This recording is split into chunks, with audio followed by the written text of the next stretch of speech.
Welcome to Sexual Chemistry, where we dive deep into the fascinating, complex, and often misunderstood world of human sexuality. I'm your host, Zoya Sinclair, and today we're embarking on a journey that will challenge everything you think you know about sexual orientation, identity, and the beautiful diversity of human desire. If you're fascinated by stories that challenge norms and explore the rich tapestry of human experience, check out Scoob, your go-to AI-powered podcast studio. Download Scoob from the App Store or Play Store and dive into a world of captivating narratives and fresh perspectives. Imagine you're at a small North Beach bar in San Francisco in the 1970s. The music is pumping, people are dancing freely, and something extraordinary is happening. Men and women of all sexual orientations, straight, gay, lesbian, bisexual, transgender, are moving together on the dance floor. This was the Omni, short for omnisexual, and it represents something revolutionary about how we understand sexuality. But we're getting ahead of ourselves. Let's start at the beginning. For centuries, society viewed what we now call sexual orientation through a lens of morality and choice. You were either normal or deviant, moral or immoral, natural or unnatural. But in the late 19th and early 20th centuries, something groundbreaking happened. Sexologists like Havelock Ellis and John Addington Simons made a crucial distinction that would change everything: the difference between homosexual behavior and homosexual orientation. This might seem obvious to us today, but it was revolutionary. For the first time, homosexuality was defined not just as actions someone performed, but as a psychosexual trait, an intrinsic part of someone's identity. This was both liberating and problematic. On one hand, it meant that homosexual individuals were no longer seen as morally corrupt people choosing to engage in depraved acts. Instead, they were understood as people with a psychological nature that made them naturally attracted to the same sex. But here's the double-edged sword. This reclassification also framed homosexuality as inherently abnormal or defective. Suddenly, gay and lesbian individuals weren't just people doing unconventional things. They were considered perverts in essence. Even if they never acted on their desires, they were still defined by their orientation. This medicalization opened the door to nearly a century of psychiatric treatment, where homosexuality was viewed as a mental illness requiring cure. The impact was profound and lasting. As late as 1986, influential psychiatrists were still interpreting homosexual behavior through bizarre theoretical lenses. Mervyn Glasser, for instance, described anal intercourse among gay men as an unconscious attempt by the receptive partner to emasculate the penetrating partner, part of some convoluted mechanism to identify with an internalized father figure while combating a powerful mother's influence. This was 13 years after the American Psychiatric Association had declassified homosexuality as a mental disorder. These interpretations weren't just academic exercises, they shaped the real experiences of people seeking help. Gay men entering therapy could expect to encounter these misguided perceptions that they were both sick and immoral. The term pervert became deeply embedded in how society viewed sexual minorities, creating stigma that persists in various forms today. But here's what's fascinating. While science has increasingly been used to defend gays and lesbians, showing their orientations aren't choices but intrinsic traits, this same logic has created new forms of discrimination. Now we often hear arguments like, homosexuality is natural because it occurs in animals, or gay people can't help it because they're born that way. While well-intentioned, these arguments fall into what philosophers call the naturalistic fallacy, the idea that something is good because it's natural or bad because it's unnatural. The problem with this thinking becomes clear when you consider that nature also exhibits behaviors like forced copulation and sexual activity with juveniles, far more prevalent than homosexuality in the animal kingdom. Yet we don't use these examples to justify human rape or child abuse. We're essentially cherry-picking natural behaviors to support our social arguments, which can undermine broader efforts for justice and equality. Now let's dive into the biological mechanisms that shape sexual orientation, because the science here is absolutely fascinating.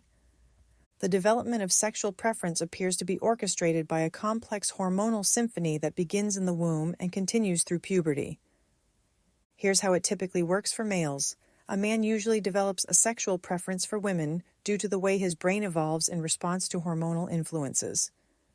This process is intricately tied to testosterone produced by genetically determined testicles, which impact the brain while still in the mother's womb. This early testosterone exposure essentially primes the brain to respond to testosterone again during puberty, setting the stage for typical male sexual development. But what happens when this process gets disrupted?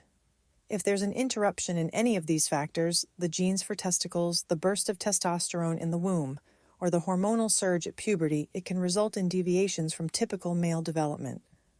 Scientists hypothesize that men who develop preferences for other men may have different genes influencing testicular development or brain hormone response, or they may have undergone unique pubertal learning experiences influenced by testosterone variations. The investigation into homosexuality's origins has revealed just how crucial the brain's response to testosterone really is. Until the 1960s, most people believed that upbringing alone determined sexual orientation. Freudian conversion therapy was widely practiced, but here's the kicker. It was notoriously harsh and completely ineffective in altering sexual preferences. This failure led researchers to shift toward hormonal explanations, but even then the approach was flawed. When doctors tried administering male hormones to gay men, thinking it might make them more heterosexual, the hormones only increased their sexual desire without changing their orientation. This taught researchers a crucial lesson. Sexual orientation is established before adulthood, and you can't simply hormone your way out of it. Enter Günther Dörner, an East German doctor who conducted groundbreaking rat experiments in the 1960s. Dörner discovered that male rats with homosexual tendencies had brains that released luteinizing hormone in patterns more typical of female brains. When he castrated male rats early in development and then injected them with female hormones, these rats were more likely to display homosexual behavior later in life. This research was supported by studies across Britain, America, and Germany, all confirming that prenatal testosterone deficiency increases the probability of homosexuality in males. The evidence kept piling up. Men with an extra X chromosome were more likely to be gay or effeminate. Boys who displayed effeminate behavior in childhood were more likely to grow up gay. Even environmental factors played a role. Men conceived and born during high-stress periods, like post-World War II Germany, were more often gay, possibly due to stress hormones like cortisol reducing the availability of testosterone precursors. The same patterns appeared in rats. Increased homosexual behavior among rats whose mothers experienced stress during pregnancy. But the story gets even more interesting when we look at cognitive and behavioral differences.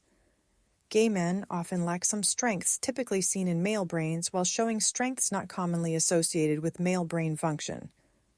They also statistically show higher rates of left-handedness compared to heterosexual men. This handedness connection is particularly intriguing because while handedness is influenced by sex hormones during development, left-handers are usually better at spatial tasks than right-handers.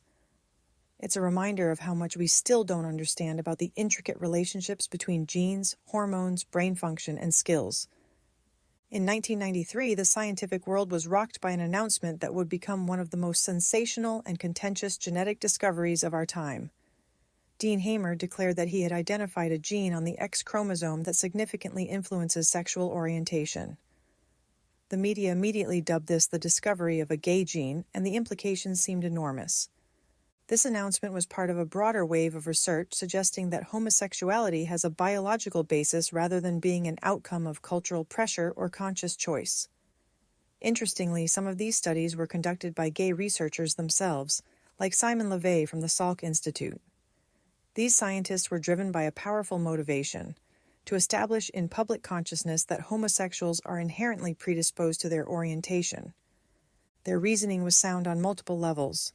They argued that prejudice would likely decrease against a way of life that's not a chosen option but an innate characteristic. Additionally, a genetic explanation could reassure parents by emphasizing that gay role models couldn't arbitrarily influence children to become gay unless those children already had a predisposition. Despite having researchers with specific desired outcomes, the studies themselves were objective and methodologically rigorous. The evidence for homosexuality having high heritability was compelling. One landmark study looked at 54 gay men with fraternal twins. 12 of their twins were also gay.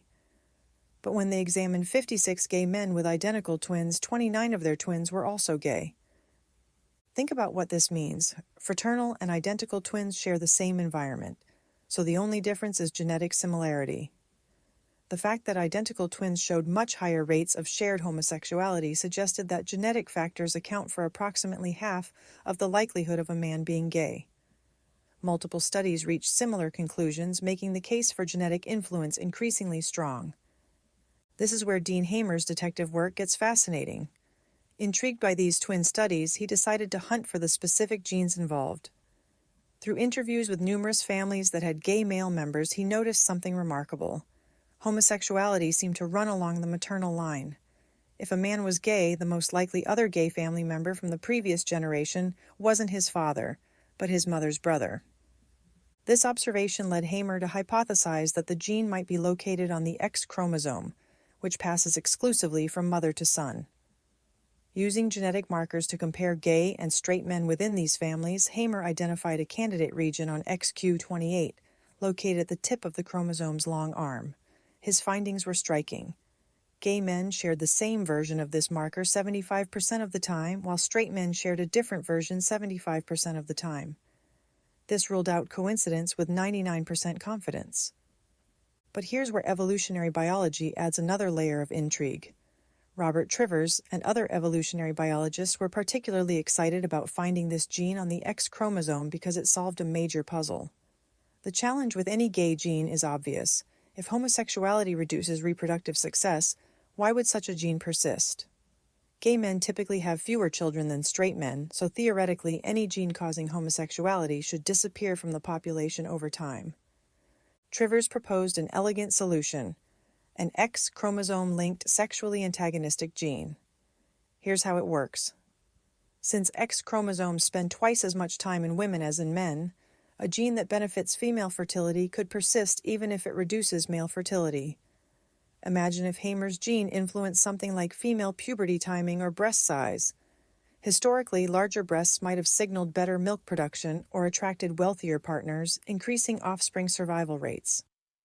The fertility advantages for daughters could completely offset the reproductive disadvantages for sons. It's a beautiful theoretical framework, but science has a way of humbling even the most elegant theories. Recent research has failed to consistently replicate Hamer's findings. Michael Bailey's work on homosexual family pedigrees hasn't found the consistent maternal bias that Hamer observed. Other studies have also been unable to link XQ28 to sexual orientation.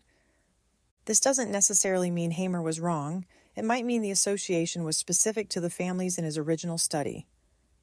Dean Hamer himself urges caution, emphasizing that until the actual gene is definitively identified and decoded, all assumptions should remain tentative. The search for genetic influences on sexuality continues, but it's proving far more complex than anyone initially imagined. Let's talk about one of the most misunderstood and stigmatized groups in the entire spectrum of sexuality: bisexual individuals. For decades, bisexuals faced discrimination from multiple directions. They were dismissed by some as closeted gays unwilling to give up heterosexual privilege, or as heterosexuals merely experimenting. But in recent years, they've begun asserting their own distinct identity and developing their own communities, challenging our most fundamental assumptions about attraction and desire. The bisexual experience reveals just how inadequate our binary thinking about sexuality really is. Some individuals recognize their capacity for erotic or emotional connections with both genders despite having only had sexual relationships with one gender, and they self-identify as bisexual. Others might engage in relationships with people of different genders than their usual preference, but still consider themselves heterosexual or gay. Preferences vary dramatically. Some bisexuals engage differently with men than with women, while others are relatively indifferent to gender in their sexual and romantic pursuits. What's particularly fascinating is how the bisexual spectrum reveals diverse patterns of attraction and partnership. Some bisexuals find themselves romantically involved with one gender while being sexually involved with both. Others experience the reverse pattern. This diversity forces us to completely reevaluate our preconceived assumptions about gender and sexuality. Many bisexual individuals can articulate specific differences they perceive between their sexual interactions with men and women, providing valuable insights into how gender shapes sexual experience. These personal narratives offer new ways of understanding sex and gender that go far beyond traditional categories. But here's something that might surprise you. According to Freudian theory, bisexuality isn't an exception, it's the rule. Freud argued that human libido is fundamentally bisexual, meaning most people experience some level of attraction to individuals of their own sex. However, social restrictions, which vary dramatically across cultures and historical periods, often suppress these impulses. This suppression creates what Freud called the appeal of the dandy, figures who embody a release from societal constraints on gender and sexuality. Think about Shakespeare's plays where young girls, originally portrayed by male actors, disguise themselves as boys. This cross-dressing creates complex dynamics of sexual interest, with men becoming thrilled upon discovering the boy is actually a girl. In As You Like It, Rosalind's male disguise creates exactly these kinds of layered attractions. Throughout history, entertainers have capitalized on this dynamic.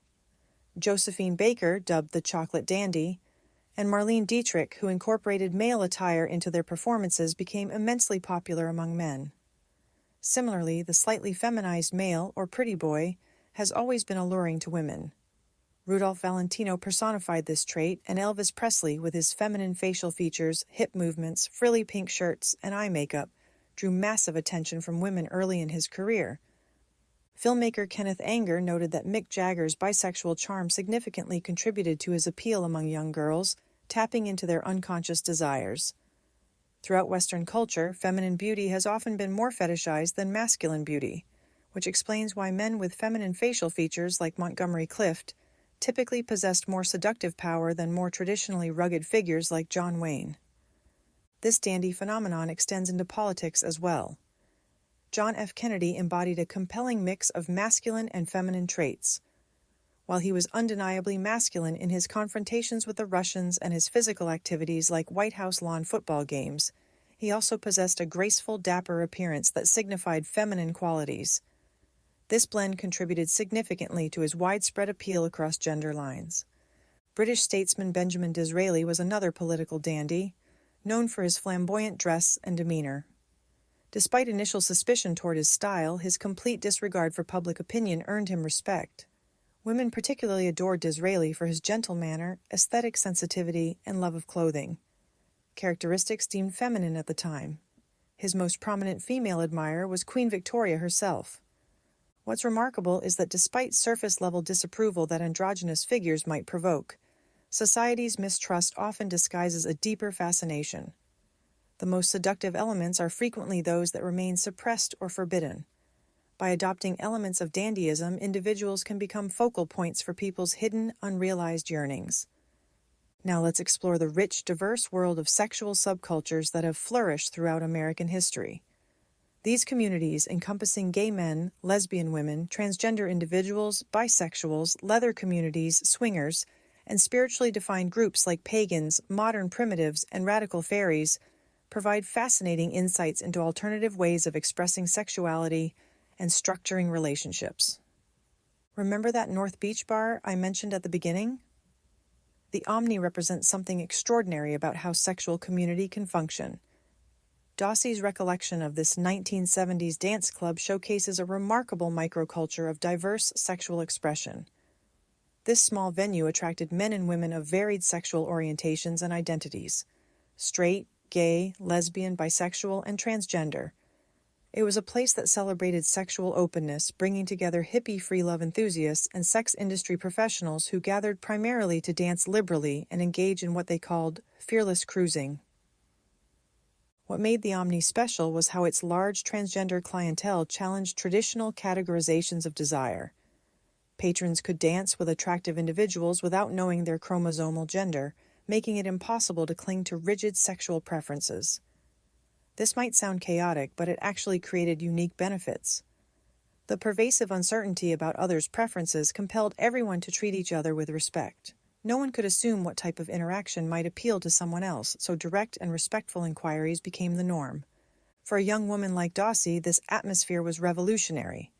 Unlike conventional singles bars where men often approached women with inappropriate assertiveness, the Omni offered genuine respect. It was the first place where she experienced true equality in sexual interaction. Let's look at how different subcultures approach sexuality and relationships. In the gay male community, we see traditional male sexuality amplified in distinct ways. While some gay men seek long-term relationships, many are known for their refreshingly honest approach to casual sexual encounters. Iconic venues like gay bathhouses epitomize environments of casual, friendly group sex and unrestricted sexual expression. What's particularly remarkable about gay male culture is the general absence of power dynamics typical of male-female interactions. Gay men rarely resort to coercion or pressure for consent. Instead, they employ straightforward, respectful approaches. This creates a fluid form of consensuality that begins with gentle propositions met with genuine responses. The underlying principle is beautifully simple. It's always acceptable to ask, as long as it's equally acceptable for the other person to decline. This model of consent is extraordinary and offers lessons for all sexual interactions. Men traditionally experience less fear of sexual violation than women, and cultural norms more robustly support male sexuality. During the AIDS crisis, instead of retreating into sex-negative attitudes, the gay community pioneered safer sex practices, creating environments that supported learning and practicing secure, creative sexual activities. The lesbian community presents different dynamics entirely. In a world almost entirely comprised of women, we can observe how women's relationships often intertwine with their sense of identity.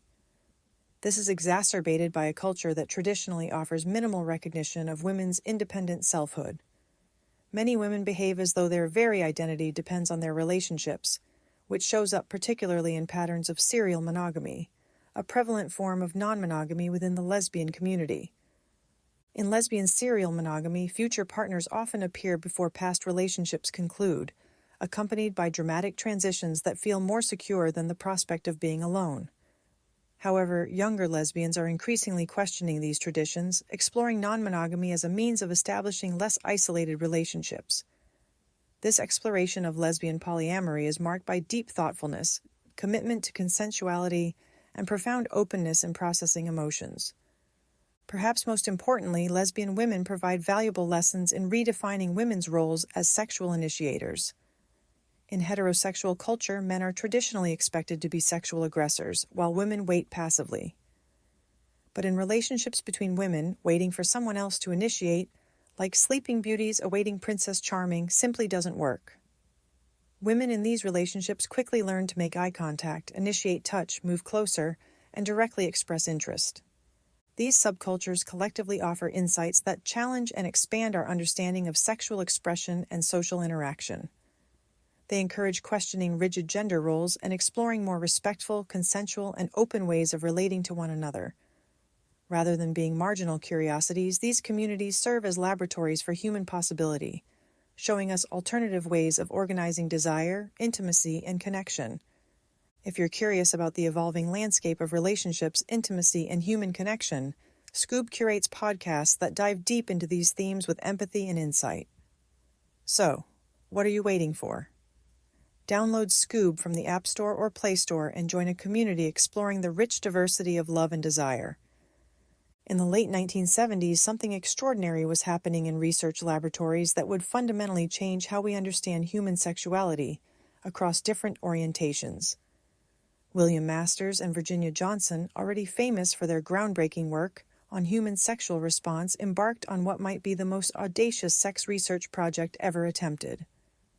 Their 1979 book, Homosexuality in Perspective, documented a 5-year study that involved detailed laboratory observation of sexual encounters among diverse groups, straight individuals, gay and lesbian couples, and what they termed ambisexual persons, non-monogamous individuals who showed no gender preference in their sexual activities.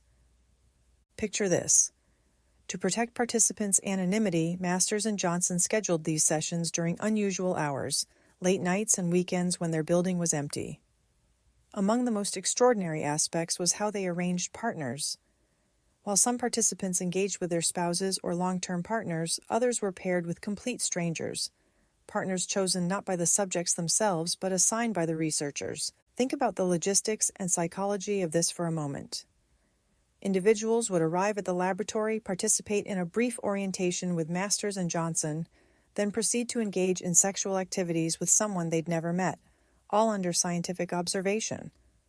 The laboratory thermostat was maintained at exactly 78 degrees Fahrenheit to ensure comfort for the naked couples, who performed without covers. Some requested background music during their sessions, though the researchers never disclosed what albums were played. Interestingly, participants assigned to stranger partners often expressed anxiety about whether their new partners would find them attractive, but rarely worried about whether they would find the stranger attractive. This peculiar dynamic didn't prevent the intimate explorations that followed. Manual, oral, and coital interactions were intensely scrutinized and documented. The risk of sexually transmitted infections was carefully managed through comprehensive disease screening, and this research predated the AIDS epidemic. Masters and Johnson initially worried about what they delicately termed the problem of study subjects attempting social interchange with the researchers. Essentially, they were concerned participants might try to flirt with them. Unlike their earlier work, Human Sexual Response, which focused mainly on physiological aspects of arousal and orgasm, Homosexuality in Perspective ventured into comparative analysis. What they discovered was revolutionary. The physiological experiences of arousal and orgasm were consistent across different sexual orientations, whether participants were heterosexual or homosexual, involving couples with any combination of genitalia. The basic physical responses remained the same. This finding led them to invest much of their research in statistical comparisons, functional efficiency, and failure rates across various groups: gays versus straights versus ambisexuals, long-term partners versus assigned strangers.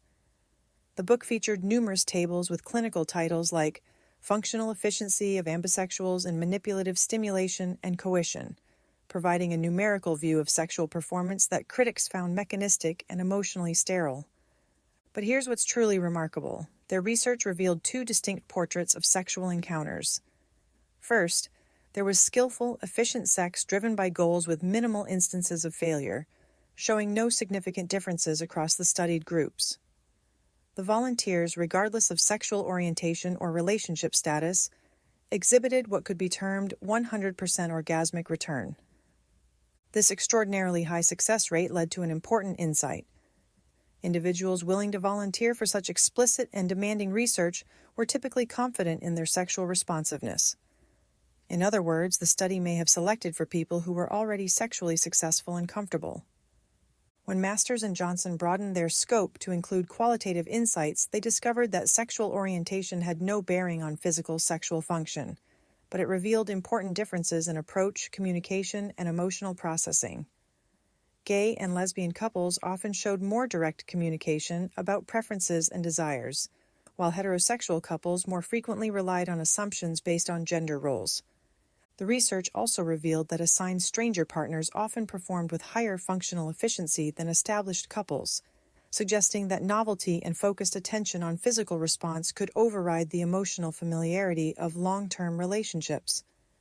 This finding challenged romantic assumptions about the superiority of love-based sexual connections, at least in terms of pure physical response. Let's dive deep into one of the most complex and fascinating aspects of human sexuality: the world of individuals who cross gender boundaries. This spectrum encompasses drag performers, transvestites, and transgender individuals, each with distinct motivations and experiences that challenge our understanding of gender and sexuality. Starting with performers, male drag queens and female drag kings represent gender crossing primarily for artistic rather than sexual reasons. Drag queens are men who dress as women for professional performances in cabaret shows, theater, or nightlife entertainment. Drag kings are women who dress as men, though they're less commonly seen. Their motivations center on craft, performance thrill, and often financial incentives rather than sexual gratification. These performers transform gender presentation into art, a vehicle for expression, creativity, and sometimes brilliant social satire. The elaborate makeup, costumes, and character personas involved in drag both critique and celebrate gender norms. A skilled drag performer can reveal how much of what we consider natural gender expression is actually learned behavior and social construction. In contrast, male transvestites, heterosexual men who cross-dress, typically do so for sexual reasons. For these individuals, the appeal lies in the sensory experience of wearing female clothing, particularly undergarments. This practice often occurs privately, with men discreetly wearing items like matching panties and bras underneath their regular clothes. The touch and texture of such garments against their skin create erotic sensations, often evoking heightened sexual fantasy and arousal. Studies indicate that roughly 3% of heterosexual men have experienced sexual arousal from cross-dressing at least once in their lives. It's crucial to understand that transvestism is completely different from homosexuality. Gay men typically don't get aroused by fantasizing about having sex with women, which is fundamental to many transvestite fantasies. Now, we reach the most complex category, transgender individuals. People in the transgender community experience gender dysphoria, a profound discomfort with their biological sex as assigned at birth, because it doesn't match their internal gender identity. This misalignment can cause significant psychological distress. The common expression, "a woman trapped in a man's body," or vice versa, captures this experience, though the manifestation varies widely among individuals. There's a noteworthy difference between male to female (MTF) and female to male (FTM) transgender individuals. In Western societies, the majority of MTF transgender people are heterosexual, attracted to women, whereas nearly all FTM transgender individuals are homosexual, attracted to women as well, but from their male identity perspective. To understand this complexity, we need to deconstruct human identity into three fundamental components: biological sex, gender identity, and sexual orientation. Biological sex is typically assigned at birth as male or female. Gender identity refers to one's internal sense of being male or female, which usually aligns with biological sex, but not always. Sexual orientation defines the genders to which someone is erotically attracted: males, females, both, or neither. These elements can combine in numerous ways, creating a remarkable diversity of sexual and gender identities. For many people, these components align conventionally: male biological sex, male gender identity, and attraction to females, for instance. However, variations from this pattern can be equally authentic and inherent. When transgender individuals transition, their sexual orientation typically remains consistent. A biological male who was heterosexual before transitioning to female identity would still be attracted to women and might identify as a lesbian post-transition. An FTM individual who was attracted to women before transition would continue being attracted to women, but now from a male identity perspective, likely identifying as a straight man. This brings us to one of the most controversial theories in transgender research. In 1989, psychologist Ray Blanchard introduced a theory about a specific subcategory of MTF transgender individuals, those who are biologically male, have female gender identity, and are attracted to women. Blanchard suggested that for some of these individuals, the desire to transition isn't solely about relieving gender dysphoria, but involves what he termed autogynephilia, a condition where someone is sexually aroused by the thought of themselves as a woman. According to Blanchard's theory, these individuals might seek transition not just to align their gender identity, but because they're erotically attracted to the idea of being female. This theory proved extremely controversial within the transgender community, who felt it wrongfully accused them of deception about their true motivations. Despite significant resistance, Blanchard conducted empirical studies measuring sexual arousal in heterosexual MTF transgender individuals when they imagined themselves engaging in routine female activities.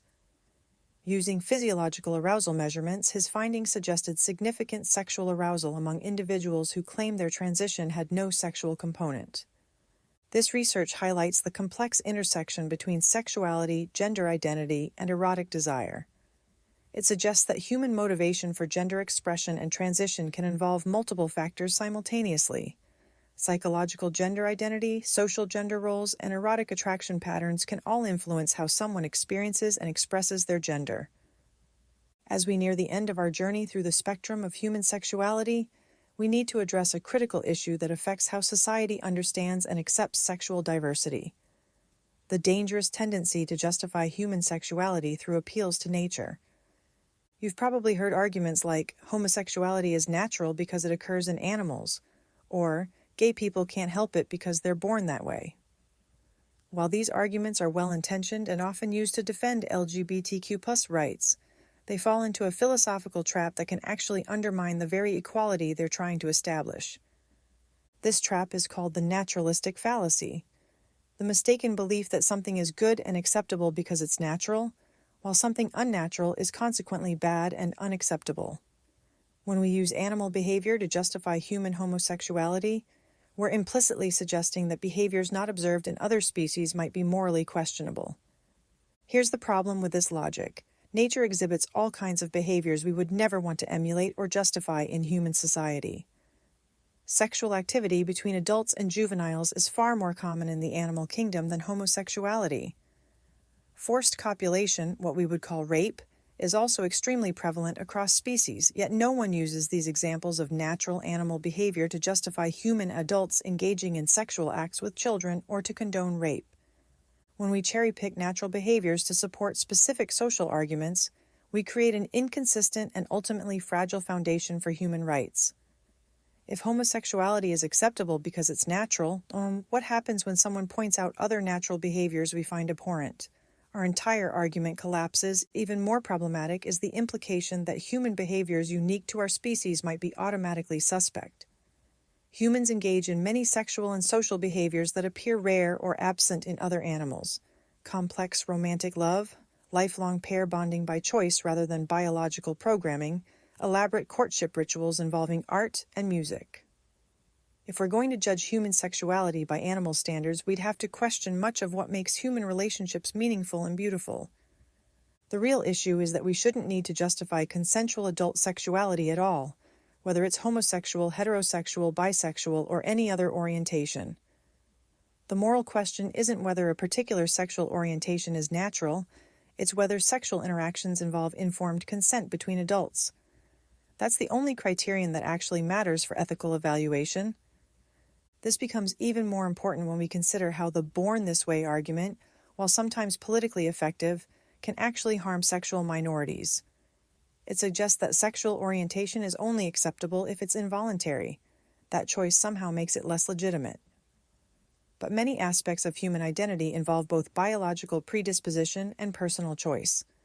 The foods we prefer, the careers we pursue, the values we hold, all of these involve complex interactions between our biological makeup and our conscious decisions. More troubling, the born this way defense implicitly accepts the premise that homosexuality would be problematic if it were chosen. This reinforces the idea that heterosexuality is the default or preferred state, and other orientations are only acceptable because people can't help it. This framework maintains heterosexual superiority while offering conditional tolerance for other orientations. Instead of trying to prove that sexual diversity is natural or involuntary, we should focus on what actually matters. Does the sexual relationship involve informed consent? Are all parties adults capable of making their own decisions? Is anyone being harmed? These are the questions that determine whether sexual behavior is ethical, not whether it occurs in bonobos or whether someone chose it. The scientific evidence we've explored throughout this podcast, the hormonal influences, genetic factors, brain development patterns, is fascinating and important for understanding human sexuality. But this knowledge should satisfy our curiosity and advance medical understanding, not serve as justification for basic human dignity and equality. Now let me tell you a story about glasses, not the kind you wear to see better, but the kind that limit how clearly we see ourselves and others. We created these glasses to contain forces that seemed impossible to control. We told people to choose between two options, straight or gay. The implication was clear. Picking the gay glass might result in losing legal protection, community ostracism, and religious condemnation. So people were expected to pour their vibrant, multifaceted selves into these rigid, narrowly defined containers, often living lives of quiet desperation as they struggled to fit. They held their breath, contorted themselves, tried to squeeze the fullness of their being into these restrictive molds. The pain was immense, but it seemed like the only option available. Then something beautiful happened. A courageous person decided to trust her feelings and embrace her understanding. She dared to envision a reality where she could be free. Rejecting the constraints imposed upon her, she vocalized her inner truth. She boldly proclaimed that the given labels didn't resonate with her experience. She refused to confine her identity within either of the existing glasses, admitting that while she didn't know exactly what was right for her, she knew it wasn't those limited options. Her bravery was contagious. Another person felt hope surge through him. He wondered if maybe he wasn't alone, wasn't fundamentally flawed. He questioned whether the entire system of glasses might be broken. His newfound confidence led him to join in expressing his truth. Me too. This solidarity sparked a movement. Others raised their hands, some trembling, others clenched in determination, creating a wave of truth, hope, and freedom. While gayness might not be contagious, freedom certainly is. In response to this liberation movement, society created additional glasses. We acknowledged that the original binary didn't fit everyone, so we designed new options, the bisexual glass, the pansexual glass, and more for each identity in the expanding LGBTQ+ spectrum. This was definitely an improvement. More people could find glasses that fit better, but it still wasn't perfect. Some glasses came with fewer rights and greater social disadvantages. Many people, including those who created these new categories, still couldn't find glasses that truly fit their complex, fluid identities. Here's what I suspect. People have always embodied diverse shades of identity and love. Throughout history, human sexuality and gender have been far more complex and varied than any category system could capture. Rather than continuously adding more labeled glasses, perhaps we should consider abandoning the attempt to confine individuals within rigid categories altogether. Think about it. Faith, sexuality, and gender are inherently fluid. They change over time, exist on spectrums, and resist simple categorization. Someone might experience different attractions at different life stages, their gender expression might evolve, their spiritual beliefs might deepen or shift, the relationships that fulfill them might not match any standard template. Instead of more glasses, what if we aimed for a boundless sea? Imagine a world where people could flow freely through their authentic experiences without having to justify their identity to anyone else. Where the question isn't, what are you, but how can I support your happiness and well-being? This doesn't mean abandoning community or shared identity. People might still find value in connecting with others who share similar experiences. But these connections could be fluid, voluntary, and based on current compatibility rather than fixed categories. The goal isn't to eliminate all language for describing different types of relationships or attractions. Labels can be useful tools for communication and self-understanding. The problem arises when we treat these tools as mandatory containers that define and limit human possibility. Consider how the most meaningful relationships often transcend simple categories. Deep friendships, passionate romances, chosen families. These connections often involve complex combinations of emotional intimacy, physical attraction, intellectual compatibility, and spiritual resonance that don't fit neatly into any single definition. What we've learned throughout this exploration of sexual orientation is that human sexuality is remarkably diverse, influenced by complex combinations of biological, psychological, and social factors, and expressed through an almost infinite variety of relationship styles and community structures. The subcultures we've examined, from the Omni's omnisexual dance floor to the leather community's intricate protocols, all represent different ways of organizing desire and connection. The scientific research we've explored reveals sexuality's biological foundations while also showing how environmental factors, personal choice, and social context all play important roles. The search for genetic determinants, hormonal influences, and brain differences has advanced our understanding without reducing human sexuality to simple biological programming. Perhaps most importantly, the voices of sexual minorities themselves have taught us that the experience of attraction, love, and identity is far richer and more nuanced than any external observer could capture. The bisexual individuals navigating multiple attractions, the transgender people integrating gender identity with sexual orientation, the polyamorous communities restructuring traditional relationship models, all offer insights into human possibility that expand our collective understanding. As we conclude our journey through the spectrum of desire, I want you to imagine that dance floor at the Omni one more time. Picture the freedom of movement, the respectful interactions, the celebration of diversity.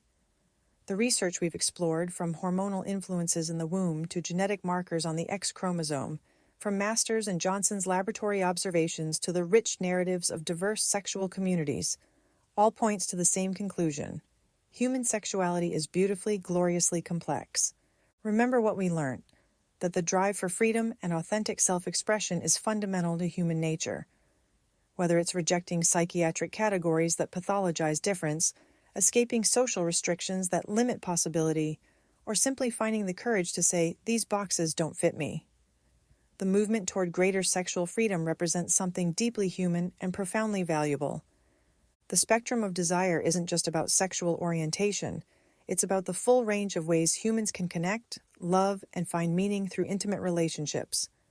It includes the solitary person finding fulfillment in their own company, the traditional couple creating a life together, the polyamorous network supporting multiple connections, and the asexual individual experiencing deep emotional bonds without sexual attraction.